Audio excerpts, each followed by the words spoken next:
Napakikinabangan na ngayon ang nasa mahigit 700 mag-aaral ng Santa Barbara National High School sa bayan ng San Antonio, Nueva Ecija ang dalawang classroom school building na ipinatayo ni na Governor Aurelio Oy Matias-Umali at Vice Governor Doc Anthony Umali. Ang naturang gusali ay malaking tulong para sa mga guro at estudyante ng paaralan bilang karagdagang silid-aralan na nagbigay sa kanila ng ginhawa sa pagtuturo at pagkatuto dahil hindi na kinakailangang magsiksikan at magtiis sa mga lumang silid-aralan.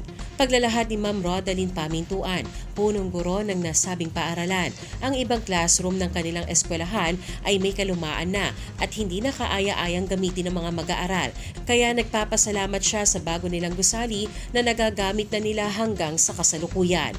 Dagdag pa nito, nawa ay hindi magsawa ang mga nanunungkulan sa lalawigan na patuloy na magbigay ng mga proyekto para makatulong sa mga mamamayan. Ayon kay Project Engineer Jean Mercado, Engineer 3 ng Provincial Engineering Office, ang naturang proyekto ay sinimulang gawin noong September 18, 2023 at natapos din sa parehong taon. Ito ay isang 7x9 na gusali na mayroong 2 silid-aralan, mga handwash area, at nakahiwalay na 3 CR ng babae, lalaki at PWD.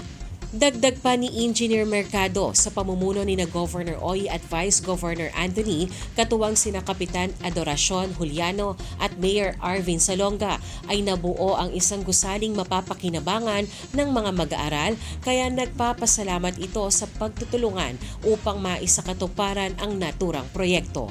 Una sa lahat, mula po sa aming bayan, mula sa pangalan po ng aming Mayor Arvin Salonga, sa pangalan po ni Kapitana Juliano, sa Principal kay Ma'am Roda Pamintuan at sa akin po.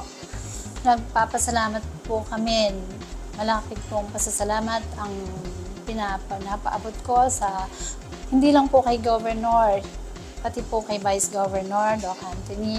Maraming salamat po sa patuloy niyo pong pagsuporta at pagbibigay ng mga proyektong ganito sa lahat ng bayan ng Nueva Ecija. Shane Tolentino para sa Balitang Unang Sigaw.